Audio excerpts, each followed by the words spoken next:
Good evening, it's Wednesday, September the 13th, 2017. We've got Aaron Murphy on, and this is the Ask TCW podcast live.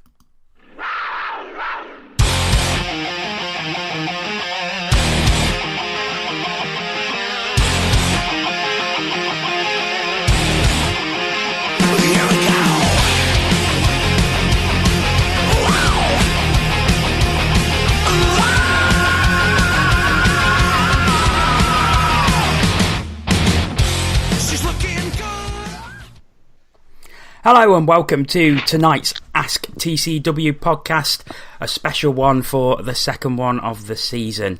I'm delighted to say that we've had plenty of questions come in from you throughout the day, so thank you very much for that.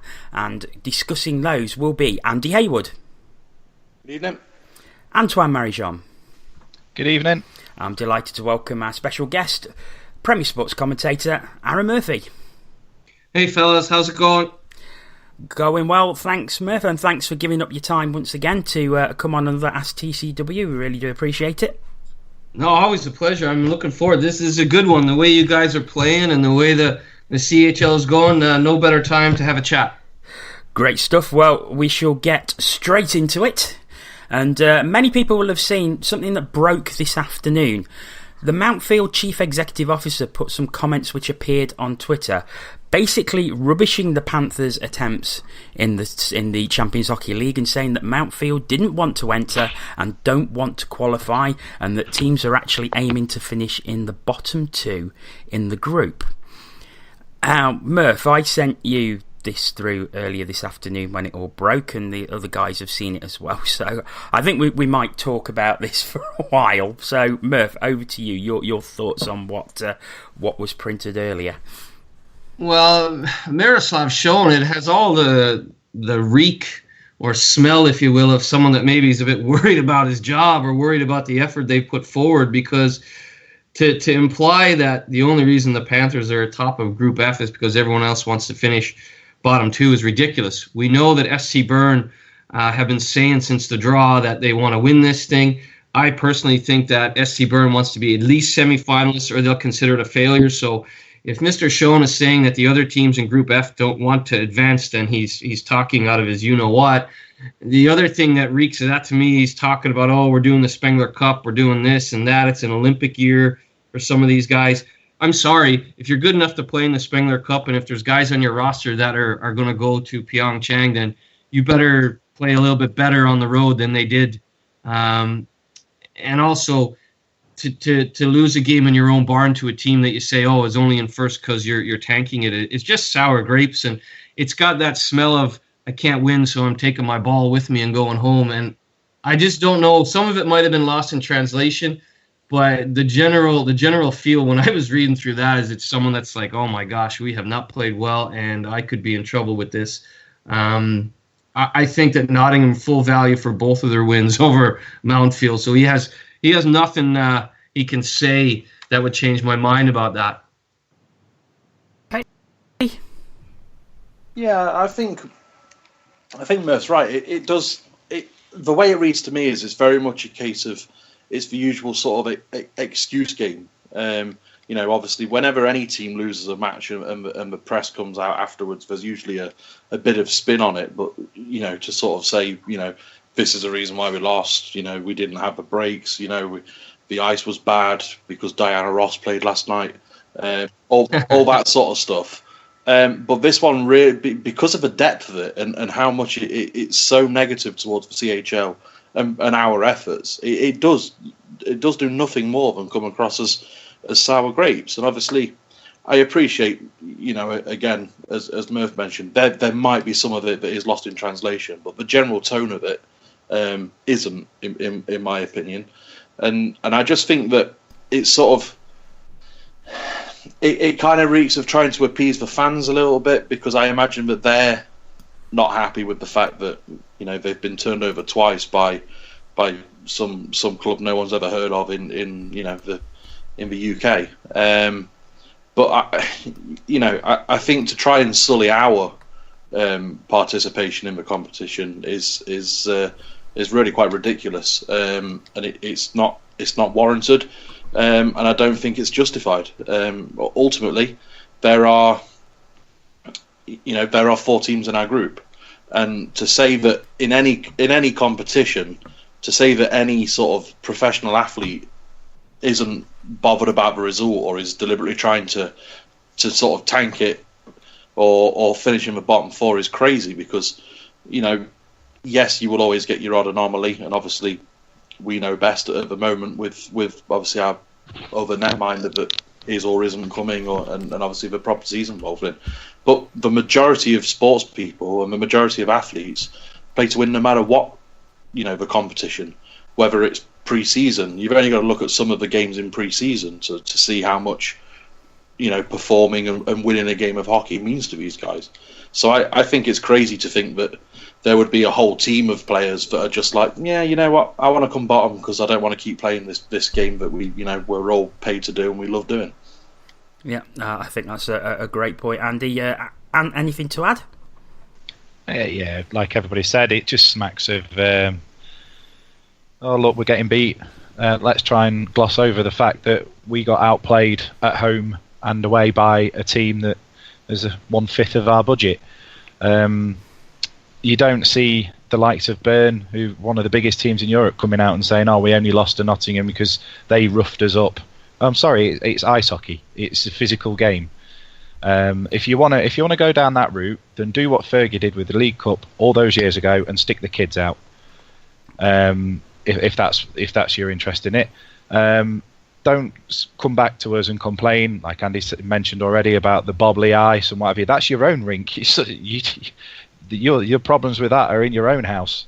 Don't come and have a go at us. And they came into the tournament wanting to do so badly that they won their first game. Was it 4-1, 5-1? That's correct. Yeah. Well, and they just can't handle the fact that they got overturned by a little team from a little known country that doesn't play ice hockey. We play football, and we've got all hooligans for fans. No.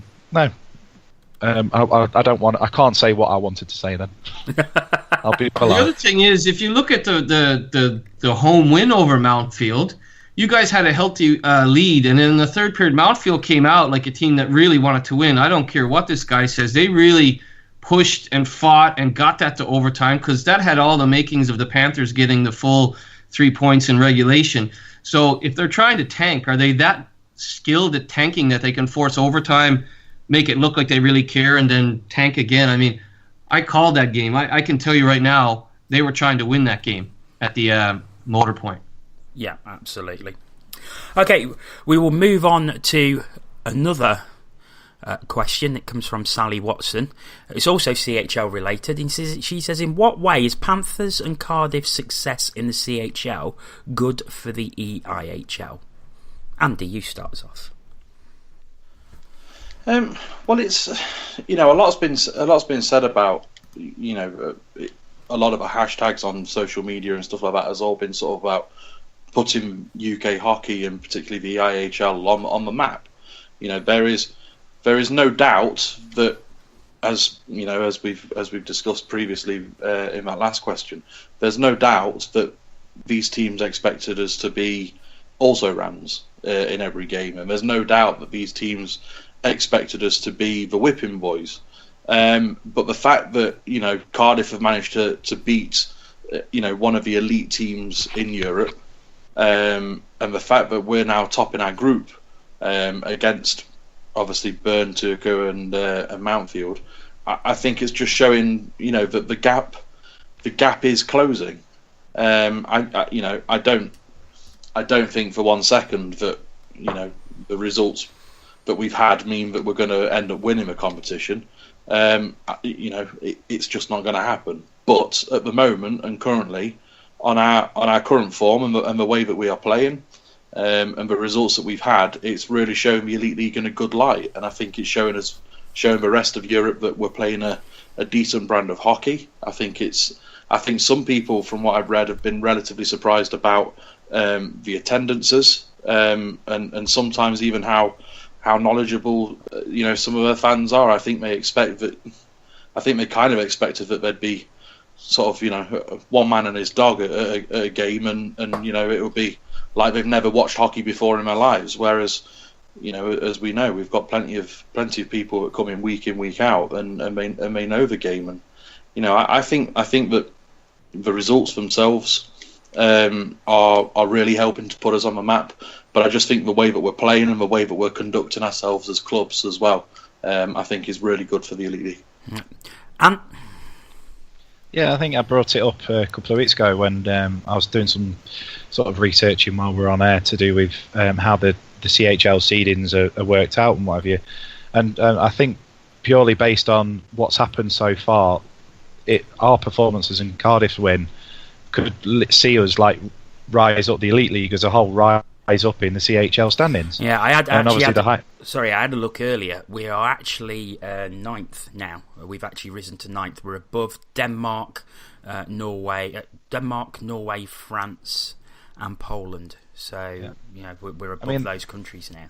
That's fantastic. And then it's about putting UK hockey on the map. You see, and you think of the players, and they see Elite League teams challenging in the way that we have in particular this season. It can only mean that better players will want to come over here. And we have advantages with things like uni deals and what have you. That's a fantastic carrot to dangle at players as it is. But if you think to dangle that, you can compete in the Champions Hockey League as well, and not just compete and get hammered every week, compete and actually run teams close and win games. It's great overall for UK hockey, and I was even celebrating, albeit reservedly, I was celebrating when Sheffield won last year because it was good for the Elite League. Yeah, absolutely. Murph? Yeah, I mean, it's never bad for your domestic league when your clubs go and do well in Europe. It doesn't matter if it's football or whatever. So, yeah, and I've been lucky to do the Champions Hockey League since you guys beat Hamburg. So I've done all those games. The EBEL win last year for the Steelers, the Clan beating a DEL team. So these are never bad things. And it also, like you said, helps with recruitment. It helps with all sorts of different things. Sponsors, I guess, for some of the clubs. But when you as a team go out and do that, like what the Panthers have done this season, you really set the tone for hopefully your domestic season as well. So it's good for the EIHL. It looks good on them, but it's also good for the team that succeeds. If you guys get out of the group stage, which there's a very good chance with TPS Turku coming to town October 3rd, I mean, it would be history. History seems to follow Corey Nielsen around in Europe, whether it's the Continental Cup, the first CHL win, the first CHL road win. Maybe they'll be the first team to get out of the CHL group stage. So it certainly looks good on the EIHL, but right now it looks good on the Panthers, and I think they should be given a lot of credit, and it looked good on Cardiff. Think about this. Cardiff loses in Switzerland to Davos 10-1, and then they beat them in overtime. And in all fairness, they should have beat them in regulation. They had a goal called back late in the third period that, in my mind, should have stood. So that looks good on both Cardiff and Nottingham going forward for their season. And good coaches like Andrew Lord and Corey Nielsen can find a way for that to work for you throughout the season. So I think, thanks for the question, Sally. I think it looks good. It helps the EIHL, but more importantly, it helps the teams that are in the EIHL or in the CHL from the EIHL, I believe. Yeah, okay. Yeah, thanks for your question, Sally. And I think it is very, very good for the Elite League. And like I said, I think on the last podcast, that Panthers, Cardiff, Braehead, Sheffield all entered the CHL and all come away with wins now. So maybe we are getting better on a European stage as a league as a whole. Okay, moving on to a Panthers-related question. This comes from Angus Wilson. And he says, Zach Phillips, not going to lie, I'm not all that impressed with what I've seen. His point scoring, I'm not seeing anything that would say he's going to be prolific for us, and his defensive ability judgment is worrying. For example, Sunday's goal giveaway against Sheffield, and he did the exact same thing against Cardiff in the pre-season game. I know a lot of people would say give him time to settle, and that is a fair point, but most of the team have shown what they can do in glimpses, and for me, he hasn't shown me anything. Ant. Oh, cheers for that. Hey, this I'm a bit astounded. To be fair, I mean, I pointed you at it because it came from Facebook, didn't it? And yeah. Unfortunately, in that group is well known for some not so serious posts, shall we say. This one came out of the blue for me. I mean, his scoring points consistently. Yes, he made a bad mistake against Sheffield on Sunday, but why pick him out? Look at the rest of the team. The rest of the team's defence wasn't that great on Sunday either. His vision to me it reminds me a lot of David Ling in that his ability to pick a pass. Yes, obviously, you've got to give him time to settle. This is only our first weekend, Elite League weekend of the season. In the CHL games, he's been one of our top players. So yeah, I don't quite get where Angus is coming from here, unfortunately. Murph, you've called plenty of CHL games on the Panthers this season. How's Phillips look to you? Yeah, I don't know. I'm sorry, Angus. I don't know who you're looking at. Zach Phillips has been absolutely sublime, and you don't beat Byrne at home without Zach Phillips and the effort he put in that night. I mean, I think he's got a point a game in the CHL, 4 assists or something like that. But he wins face-offs, he blocks shots, he chips pucks neatly out of the zone. He makes smart plays between the blue lines. He can shut down the other team's top line. I mean, this guy's a former first-round NHL pick. He played in the Allsvenskan last year, I believe, so he can skate at a Swedish level. This is the real deal. And sometimes I think hockey fans go, oh, he doesn't have a goal every game, or he hasn't, or didn't have a hat trick against the Steelers. But there's a lot of things that don't necessarily show up on the score sheet that you need to do to win hockey games. And I can tell you right now, from what I've seen in that lineup, doing all the CHL games for Nottingham so far, Zach Phillips is a phenomenal hockey player. Brett Perlini's a phenomenal hockey player. These guys, even when they don't get a point, are doing stuff. They're knocking the puck down in the neutral zone. They're breaking up a 2-on-1 by back checking, back pressure over their own defensive blue line. Zach Phillips plays good two-way hockey. He's played in some of the top leagues in the world. I believe he's played 260 AHL games. Yeah. So I'm not sure what Angus is looking at. Maybe Angus just was angry because of the Steelers winning. To be quite honest, I think Zach Phillips is a big game player, and he's showed up in the CHL because he knows he could probably quantify that. Maybe having a bad game against the Steelers, he doesn't quite know that is the be-all, end-all for a lot of fans is beating the Steelers. I'm sure he'll figure it out very quickly. But Zach Phillips, I don't agree that he's not shown anything. He's shown me a lot, and I don't think you're top of Group F without Zach Phillips. Yep. Andy, anything to add? Yeah, well, I think obviously one of the points that's made in the question is the fact that all the other players have shown in glimpses what they can do, even if they've not been overly emphatic consistently. But I mean, realistically, the assist for Mark Shantev's goal against Byrne is a thing of beauty. Did it win goal of the round? I believe it did, yeah. And without that pass, there's not even a shot attempt, let alone a goal. So regarding catching things of glimpses of what they can do, I mean, surely that in its own right is worthy of adulation. And I think obviously he made a point about the giveaway in a Cardiff game in the pre-season. Now, he arrived on Friday and went straight to the gym, so he didn't get any ice time Friday. Now, he might have had a skate on Saturday morning, but other than that, he was straight in the lineup and played on the Saturday. He looked like a player who had never met anyone. He looked like a player who had, just stepped off a plane. And realistically, it was pre-season, and two, what did they expect? I mean, he's just arrived in a new country, met people who he's never met before, and he makes a bad pass. It happens. I'm sure he'll make more bad passes in the season, but all in all, and overall, he's played 6 competitive games for the Panthers, 4 in the CHL and obviously 2 in the league, and he's picked up 4 assists. Even if you're not overly impressed with his defensive stats, if he keeps up that kind of pace of assists and point scoring, he's going to look good for probably more points than most players got in the last season. Yeah. I will say, the only thing I'll hold against him is he does look like Max Artist's twin brother. Yeah. Just for those who don't know, Max is a Panthers fan, often found in the Bunkers Hill, with a very nice beard, just like Zach Phillips. Right, thanks for the question. Anyway, Angus, if you want to get in touch with us tonight, you can do. If you're listening live, best way is via Twitter @CatsWhiskersTV. Use the hashtag AskTCW if you've got any more questions to pose, or if you've got any comments on what we've discussed so far. Moving on to our next question. This comes from Graham Thompson, who most people know as Clantastic on Twitter. And he says, could a Toronto Wolfpack type scenario work for a hockey team competing in the EIHL?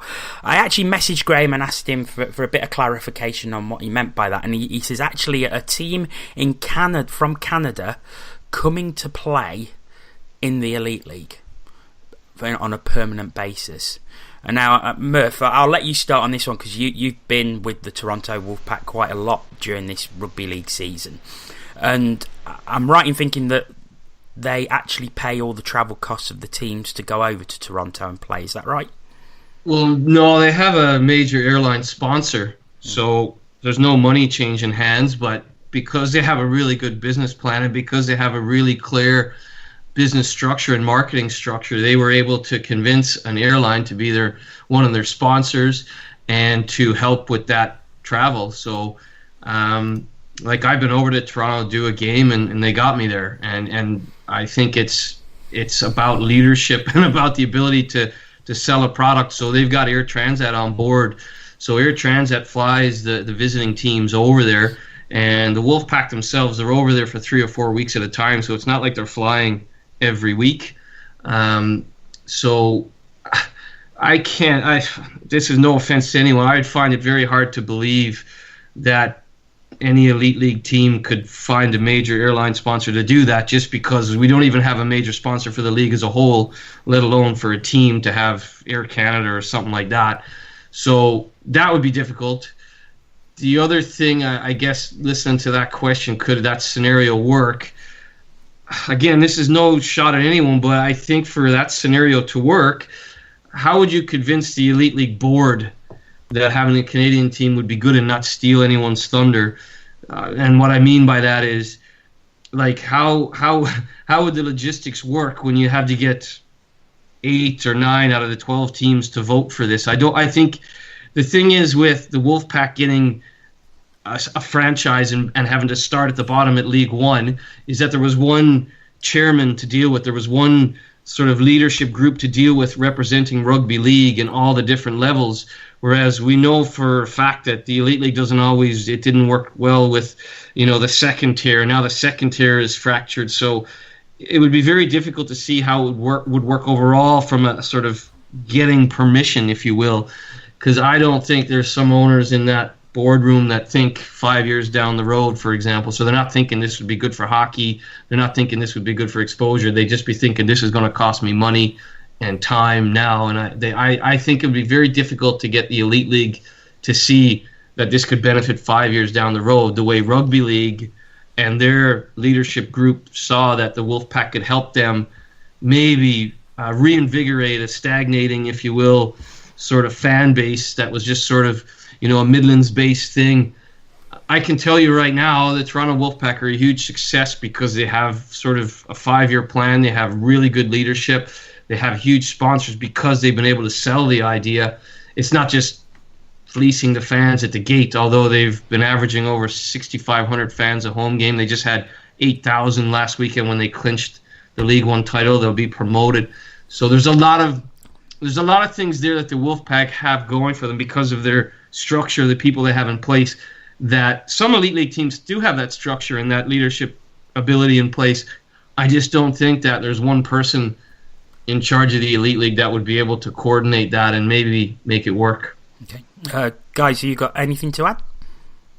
Yeah, I think when I read the question before you got the clarification, I read it the other way, that perhaps an Elite League team would go and compete in another league, perhaps. And obviously, there's always been the rumours and the talk about Neil Black wanting to fund a team to play in Europe, or whether that's the KHL or in some sort of big European league.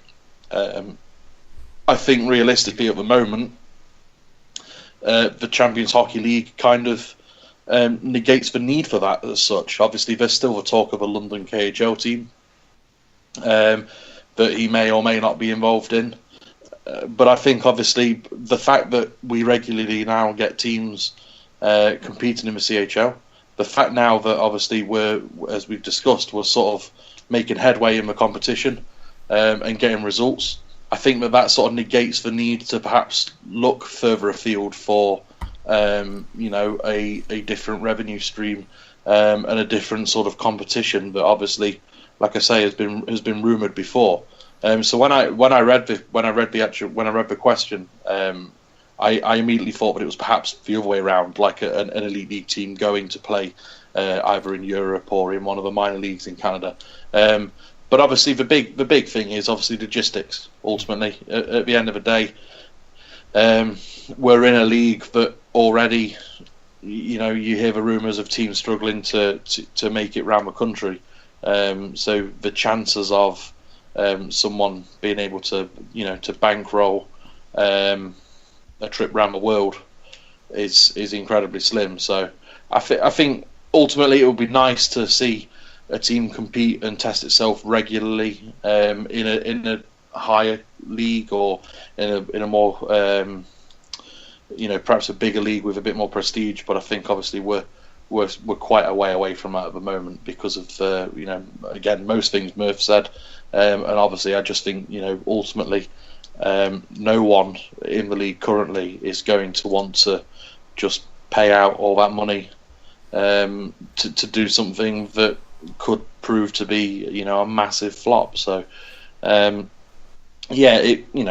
pipe dream it might be quite nice in a pipe dream sense, but I think realistically it's unworkable.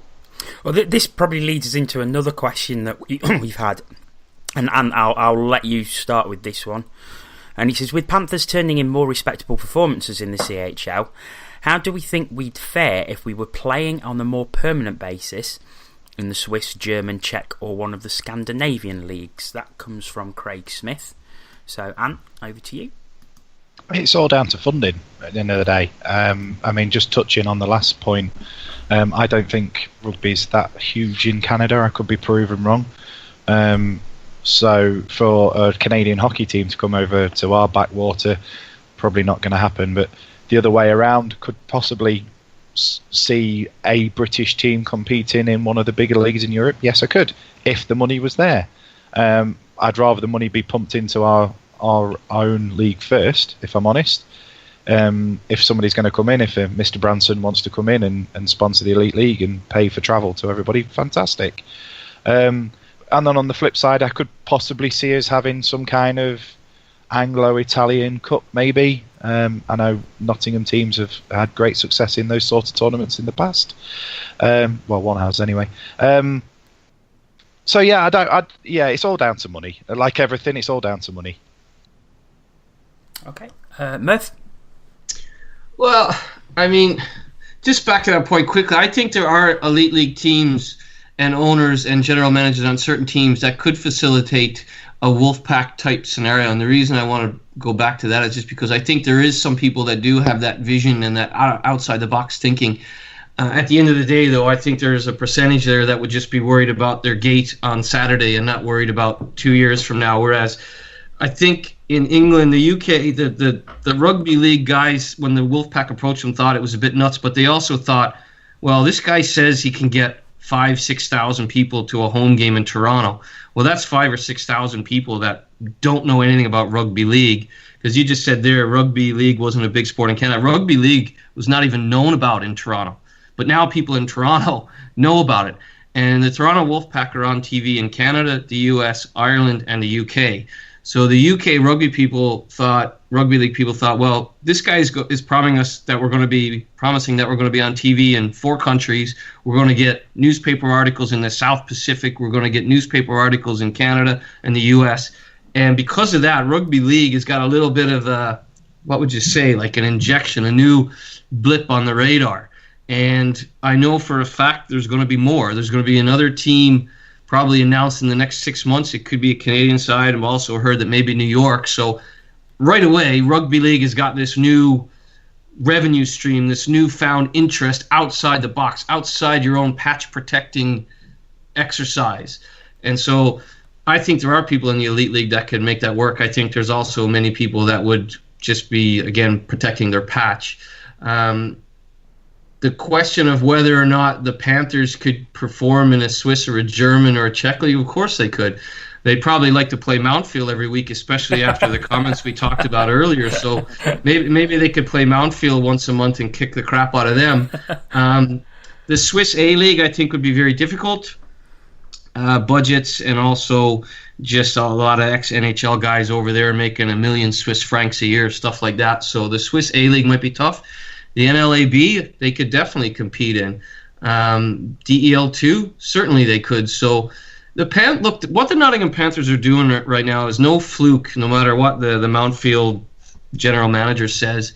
They're playing really good hockey, and it's Corey learning from the first CHL campaign, learning from the Continental Cup. It shows a really good coaching savvy. And Corey's a guy, like I just said, there's certain guys that could probably make a Toronto Wolfpack scenario work. I'm sure Corey Nielsen would love to coach against a Canadian team that was in the Elite League, for example. He'd relish the chance to smack that team down, and much like he's doing it in Group F right now. So, yeah, look, the Panthers are playing really good hockey. They won the Continental Cup last year. They surprised some opposition from Italy and whatnot. So there's no reason why they couldn't compete on a more permanent basis in some of those other European and Scandinavian leagues. Just another question for you, Murphy. It comes from How About That on THF. He says, what is your obsession with cookie jars and stanzas? Cookie jar? You know what? I don't think I've ever said that. I think I might have said it once many moons ago up top shelf. But, you know, I don't think I've said it more than once. So there's no obsession there. Look, I like cookies as much as the next guy. Probably stanzas. Look, I listen to a lot of hockey. I've watched a lot of hockey since I was like 3-4 years old. And the same old call and the same old terminology and the same old thing over and over again. You know what? Sometimes you got to shake it up. And I don't script anything. I've been asked that too. Do you write this down? You have cue cards in front of you? No.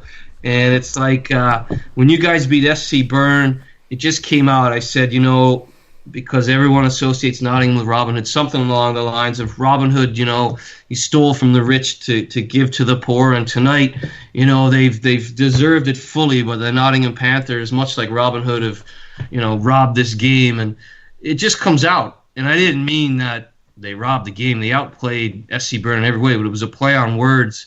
So sometimes these things come out, and sometimes it's because I would bore myself if I sounded like every other commentator, or like some commentators trying to do a football commentary on hockey, or hockey commentators trying to do a rugby commentary on hockey. Like, just be yourself and have some fun with it too. Hockey's supposed to be fun, so, you know, without being too jokey and all that. But like, yeah, that thing at the end of the SC Bern game, I took a little bit of flack from another journalist online. I just corrected him straight away and said, well, if you had watched the game, that was, you know, a cut down of what I actually said. And most people, I got a couple of direct messages saying, oh, that was fun, because you know what? If you don't know about Nottingham Panthers, the club, you do know about Nottingham and Robin Hood. So it was that kind of scenario. You know, SC Bern are giants. They're rich. And the Panthers, you know, they robbed from the rich to give to their fans. And I didn't mean it literally. They didn't rob the game. It wasn't a fluke. They outplayed them. They beat them in every aspect of the game, so much so that Kerry Alonen, the head coach of SC Bern, who's just won 2 back-to-back Swiss and LA championships. He also coached Finland at the highest level, played in the NHL himself. He said that night, you know, the best team always wins, and Nottingham were the best team that night. I know what I saw.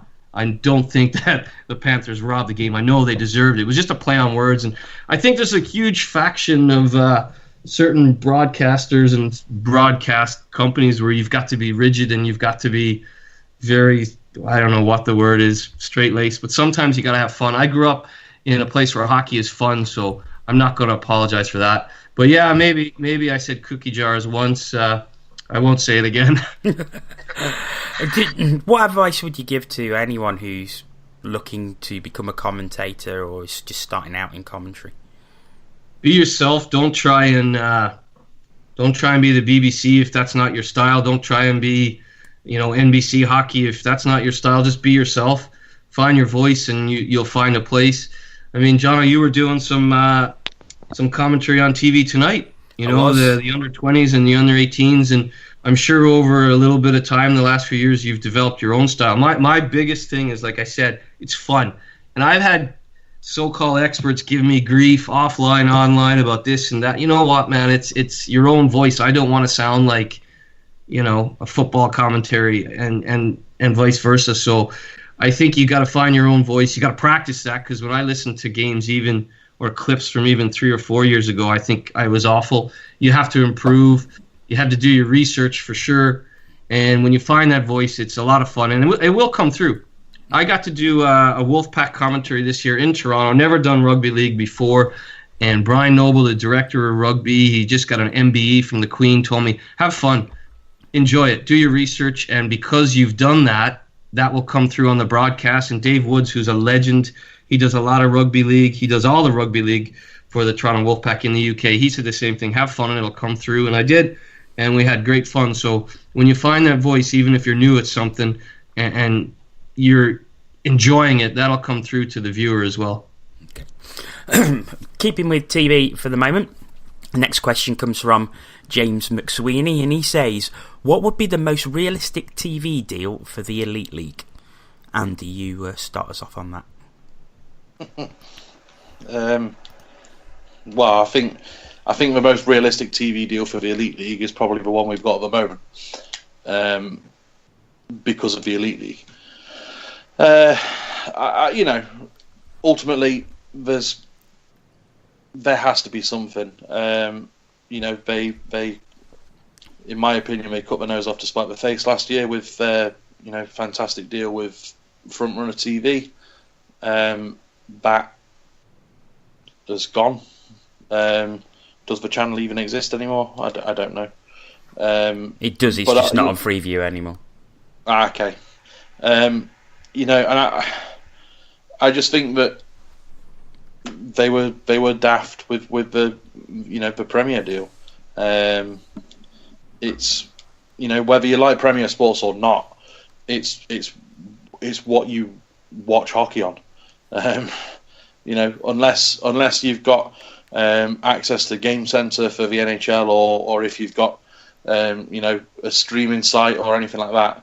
If you want to watch ice hockey in this country, you have Premier Sports, and for us to have been on that and then turn that down just seems absolutely crazy, in my opinion.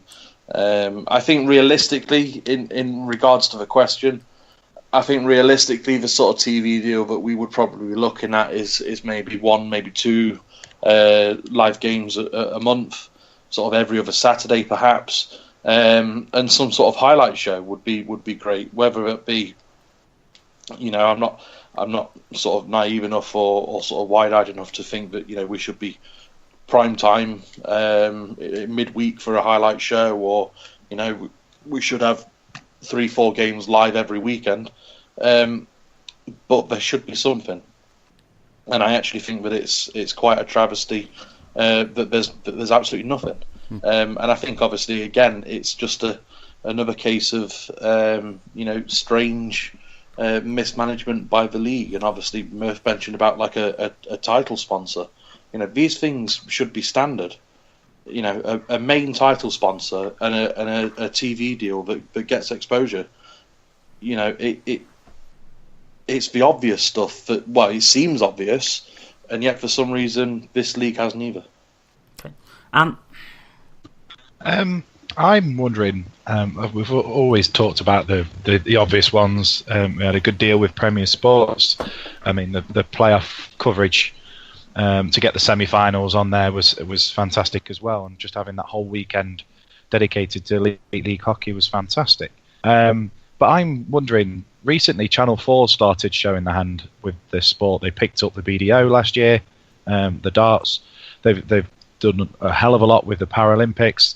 I believe they had the women's football on, and all sorts. So why, if they're obsessed, the Elite League are obsessed with getting on free view, or free to view, should I say?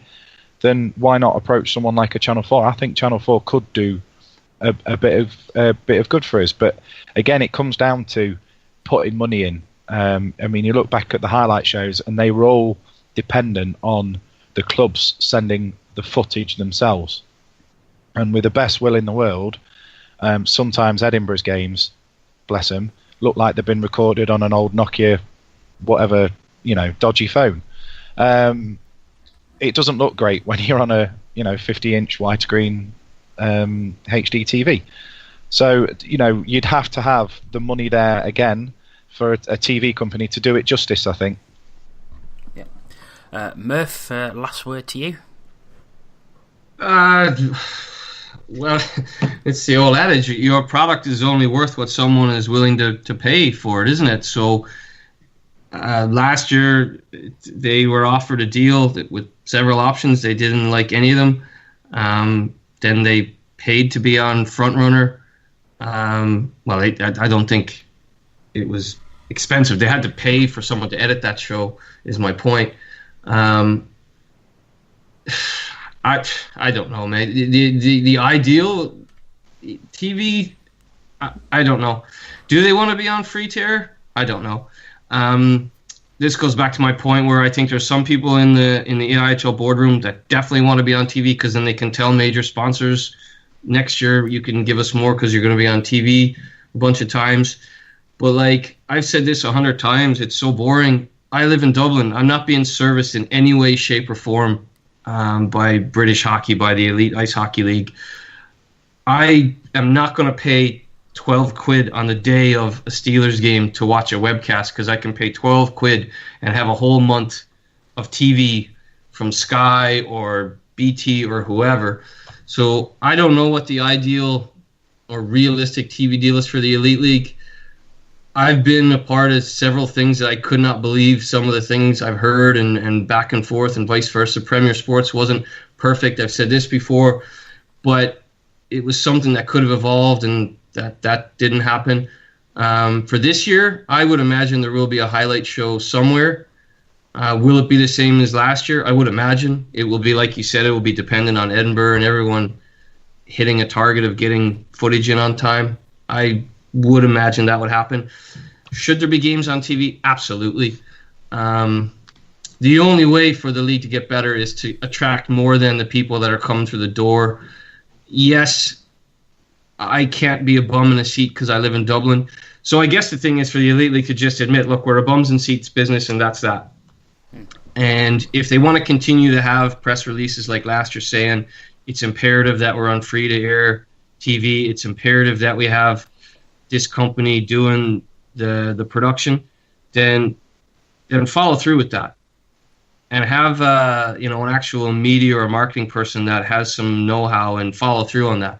There's a lot of smart people in the Elite League. There's a lot of smart people that want that to happen.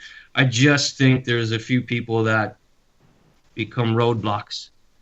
And it's that disparity between some of the teams have really good plans for 3 years from now. They want to compete in the Champions Hockey League. They want to be bigger and better.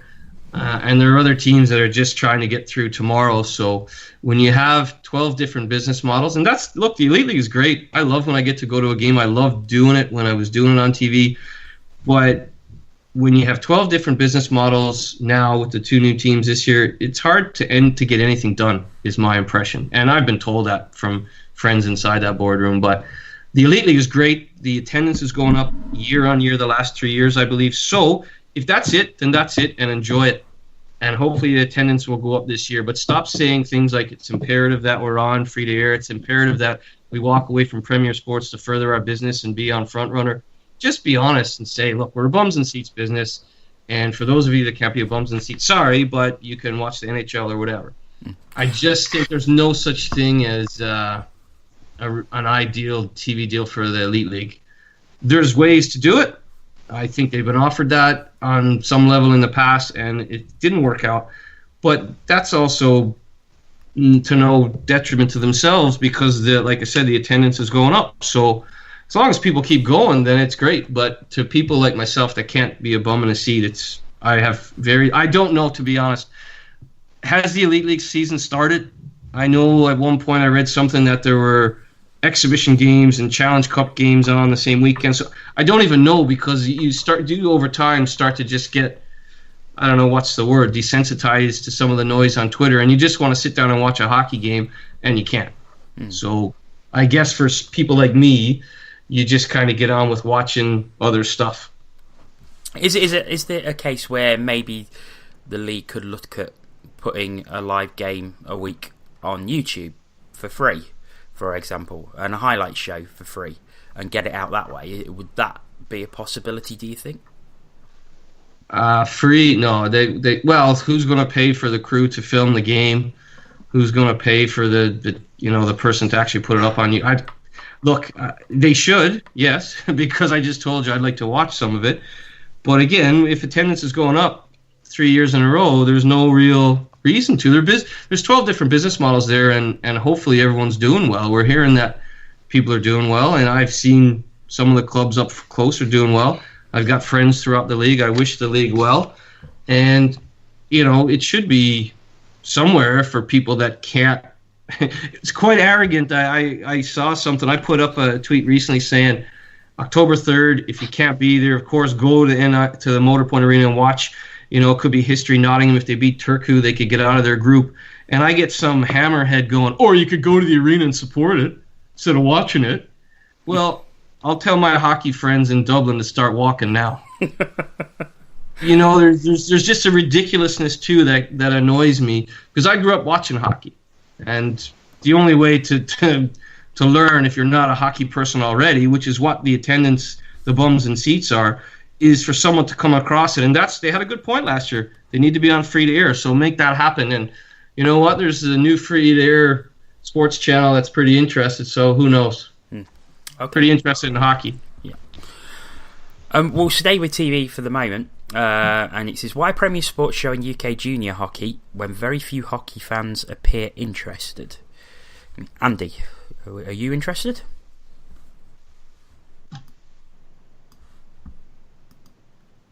Andy? Okay. Hello, sorry. Yes. Yeah. I mean, ultimately, the main reason is, I presume, because it has to pay your mortgage. I presume that's the only reason it's on air. I don't think it is, to be perfectly honest. No, I mean, in all seriousness, I'm sure that there are plenty of people that don't care or aren't interested. But by the same token, there's an awful lot of people that are. There's going to be an awful lot of people, realistically, that are friends and family. There's going to be an awful lot of people that are, with the age group of these people. They're going to be school friends and stuff like that. There's going to be an awful lot of people that are interested in a professional capacity. There's going to be an awful lot of teams watching the games. Maybe not whole squads, but there's going to be representatives that will be interested and keeping an eye on it. And it, I just, in my personal opinion, is why the hell not? If someone's willing to do it, and someone's willing to set it all up and film it, and realistically, if one person's willing to watch it, then in my eyes, I think it's great exposure for them. It's something that's fantastic for the players themselves, I would imagine. Being able to say, I'm going to be on tally tonight in one of my junior world championship games or something like that. I just think it's great, and I think realistically, although, like I say, there will be plenty of people that aren't interested, I'm sure, but I do think that to say that nobody is interested is doing it quite a disservice, because I'm pretty certain that there will be plenty of people that are interested. I think from my own point of view, because I commentated on a lot of these games over the summer months when all the junior tournaments were taking place, and by my own admission, I didn't know a great deal about junior hockey in the UK. I knew it was there, I knew there were teams, but I didn't know a lot about the players. I was very pleasantly surprised when I saw the games, saw the quality, saw the standard of player that is at that level. And I was left with feeling very optimistic about the future of the game in Great Britain and for the national team, because there are some outstandingly good players out there, some really, really good players.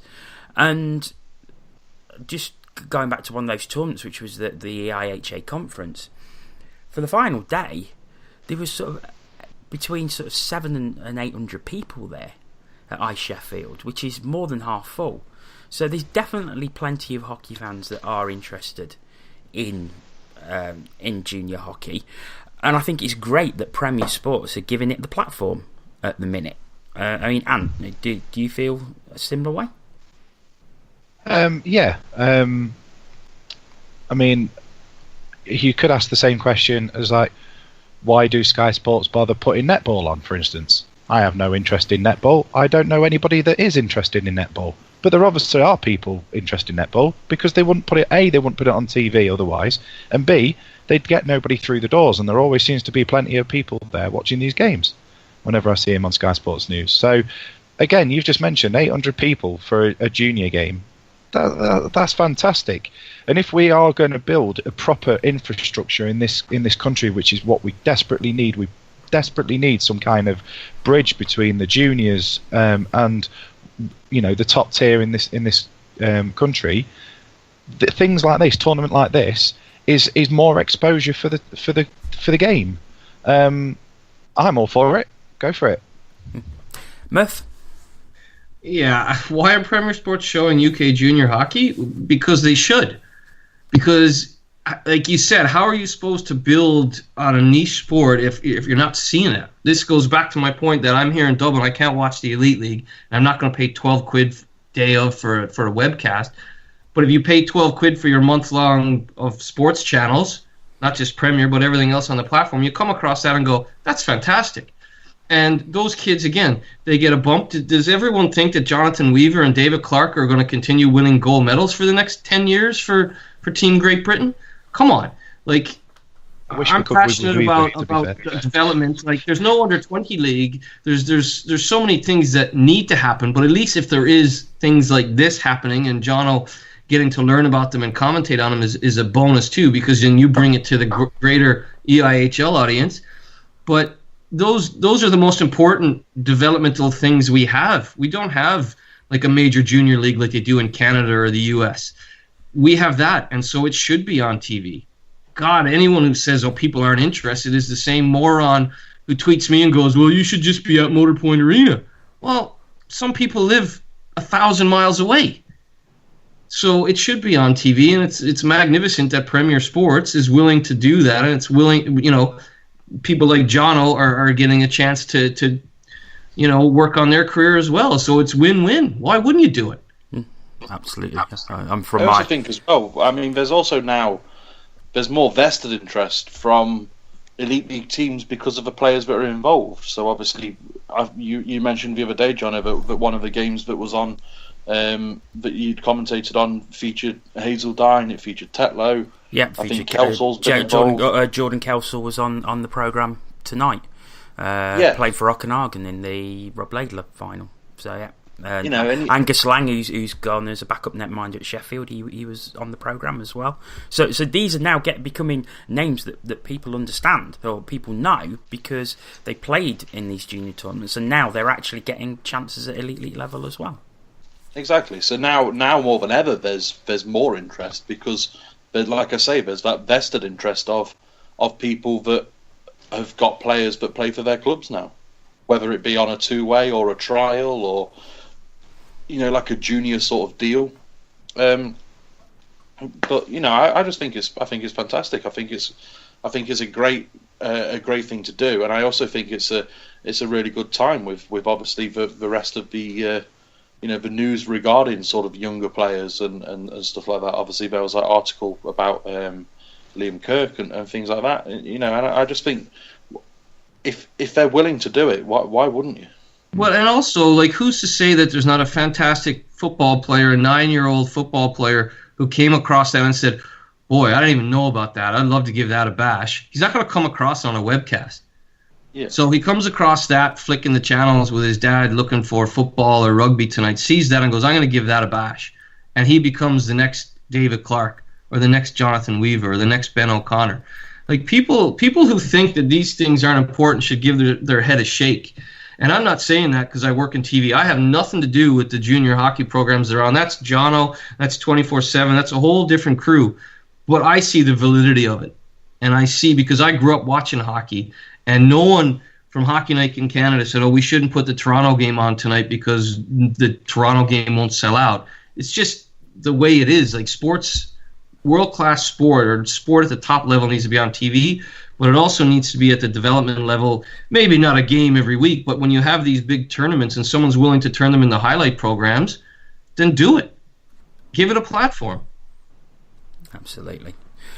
Okay, just the last few questions to go through.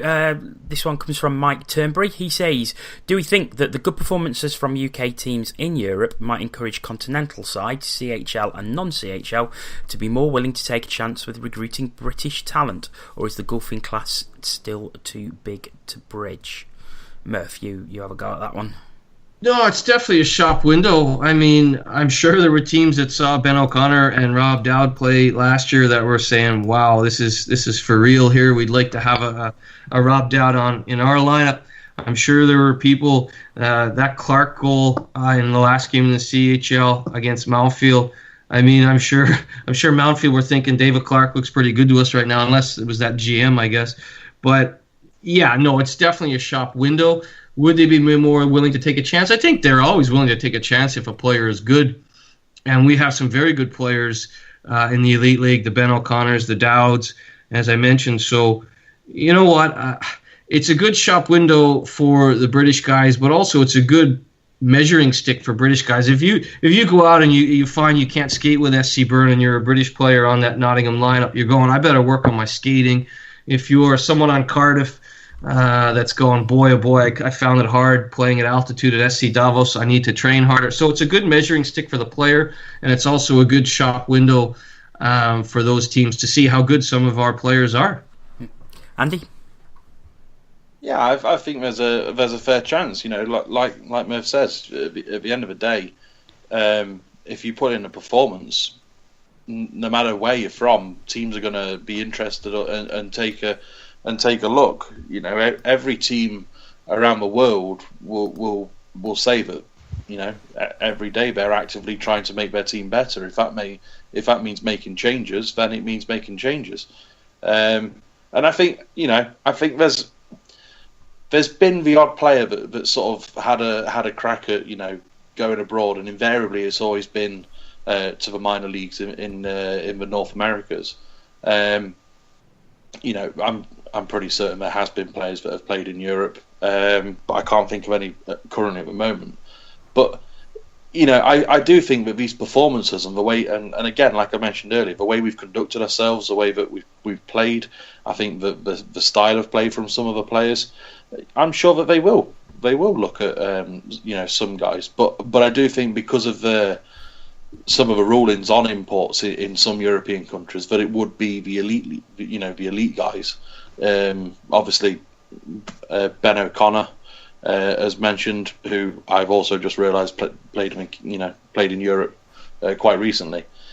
You know, but obviously the downside on that from a player's point of view is obviously there's the financial side of it, where you can argue that in our league they would probably command a far bigger wage than they would in another league, and there's also language barriers and stuff like that, which is why I perceive personally as to why the majority of them try and have a crack at over in North America, because of, you know, the style of living and the language barrier and stuff like that.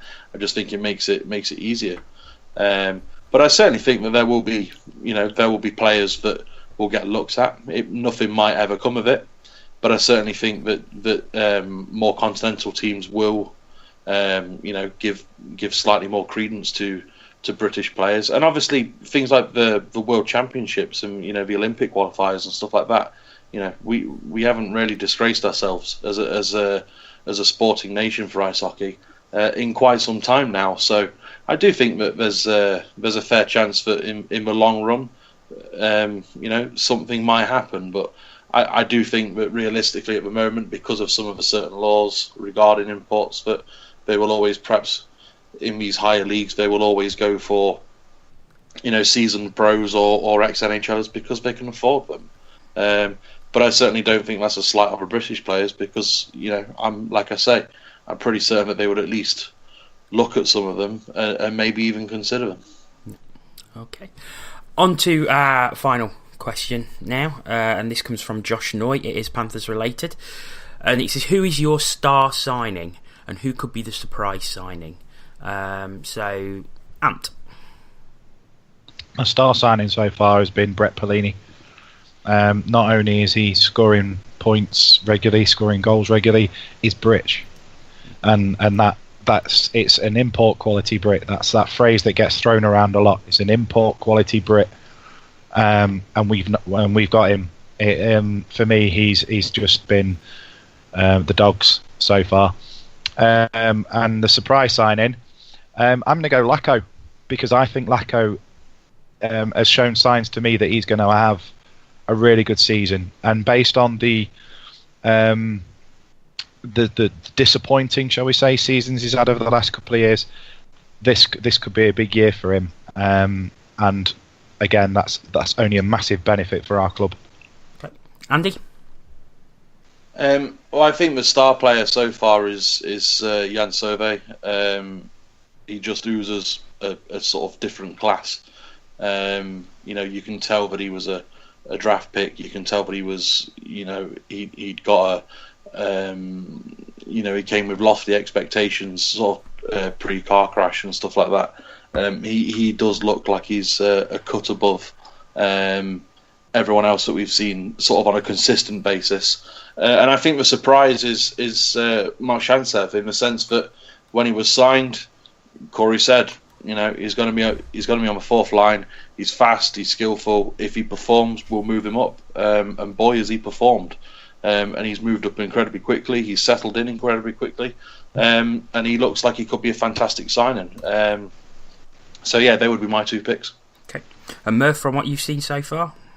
I think, Shala and Perlini, the chemistry they've shown together. I mean, obviously Shala with 4 goals already in the Champions Hockey League, and Perlini, the way he plays, does special things, and they've got a really good chemistry. So I guess that's kind of the standout. The surprise, I'm going to go with Alexander Mokshantsev as well, because I remember reading the same thing, Corey, saying, look, this is a guy, a little bit of KHL experience, a rough diamond, if you will, a young guy. He's going to come in here and have to earn some ice time, earn his way up the lineup, and 3 goals, 3 goals in 4 CHL games, and of the spectacular variety. So he's a bit of a surprise. I knew he was good. Obviously, he played for Russia at the under-20 level in 2015. But because Corey had said, look, this is a bit of a rough diamond, I'm surprised how quickly he's caught fire. And it just goes to show you that skill always kind of rises to the top. So I guess Shala, Perlini, Mokshantsev would be my answers to that 2-part question. Yeah, and my answers would be exactly the same as Andy for exactly the same reasons, so I will not repeat them for fear of repetition. Just before we go, a message that we've had from one of our regular listeners from Belfast, Chris Lovell. He sent me a message earlier. He says, on the 18th of October, I've got my first charity boxing bout. Now, if this goes well and I don't get my ass handed to me, do the panel think I should consider a career change and learn to skate and become a 5'6" enforcer? I'm not even joking. He says, also, all funds are going to a young man, only 5 years old in Belfast, to help his family and him during his chemo. Give Chris a follow. He's at Chris GL Lovell on Twitter, so you'll be able to get all the details about his charity boxing bout. But very, very quickly, guys, should he become a 5'6" enforcer? I mean, I was 33 when I first set foot on the ice, so I would say, Chris, go for it. And Andy? Well, I've always said that regarding enforcers, I still think the best and scariest pound for pound was Paul Ferrone, and he wasn't big, so why not? Ant? I would never discourage anybody from giving something a go. So why not? and it'll be entertaining anyway. And if you look at, I know they weren't classed as enforcers, but some of my favourite fighters over the last few years have been the likes of Bruce Richardson and Ryan Finity. So go for it. Murph, final word to you. No, stick to your charity work and good luck with that. It's important that you keep working for that to help that 5-year-old boy and not get killed on the ice. So no, follow your dreams, yes, but that's like dragon slaying. No. Fair enough. Well, that brings us to the end of another great Ask TCW podcast. So I would say thank you very much to you for listening. Also, thank you very much to Andy Haywood. Anytime. Antoine Marie-Jeanne. Not a problem, take care. And many, many thanks, as always, to Aaron Murphy for coming on and spending some time with us. Thanks, fellas. It was a pleasure. And can I just mention, Premier Sports announced today that they will have a game live from China. It will be September 21st, 12:30 p.m. in the afternoon. Canucks at Kings. It's the NHL International China games. And then our sister channel, Free Sports, announced today that on September 23rd, their first ever live NHL game on free-to-air in 18 million homes will be the Kings at Canucks, 8:30 a.m. from Beijing. So both of those kind of historical games from China, NHL exhibition games, will be live on Premier Sports and Free Sports. And so if you don't know what Free Sports is, just a quick note, they'll have SHL, they'll have CHL, including October 3rd when Panthers host TPS Turku, IIHF World Championships, Team Great Britain, all the Division 1 games, Division 1A games, and much, much more coming up. So there will be free-to-air, talking about the EIHL, there's going to be lots of free-to-air hockey for fans in the UK, and of course Premier Sports will continue to have 12, 13 NHL games a week, and it looks like Free Sports will have 3 live NHL games a week. So live, free-to-air NHL as well. So there's lots of good things, lots of positivity for viewers in the UK. Great stuff. Murph, where can people get hold of you on Twitter? It's at Murph on Ice, and you can follow the new channel at Free Sports UK, and of course at Premier Sports TV for your home for hockey. Great stuff. Murph, it's been a pleasure having you on as always. Thank you very much to everyone for listening, and we will see you next time on the Ask TCW podcast.